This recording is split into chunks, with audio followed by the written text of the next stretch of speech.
Itong gobyerno na ito ay gumagawa lamang ng hakbang kapag tayo ay nagsasalita. Kapag sinusuportahan po natin ang ahensya ng ating gobyerno na gumawa ng investigasyon laban sa katiwalaan sa eksekutibo. Kaya dapat po sana suportahan natin yung mga nagsasalitang mga taong ito.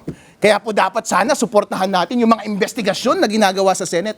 Kaya nga dapat po sana suportahan natin na ipagpatuloy ang flood control investigation dun sa Blue Ribbon Committee. Kaso nga lang napakulong na yung idol natin na si Senator Marcoleta. Wala na eh.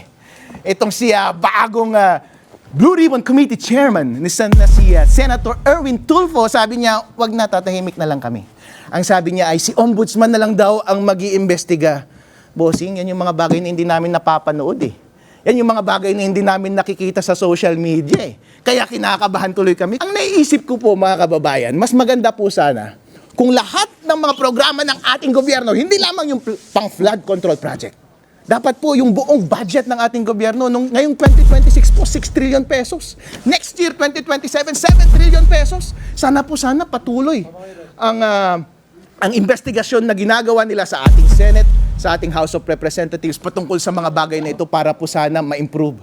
Sana po patuloy ang expose na ginagawa para po ma-check ang behavior ng ating mga kasamahan dito sa gobyerno. Ang nakakalungkot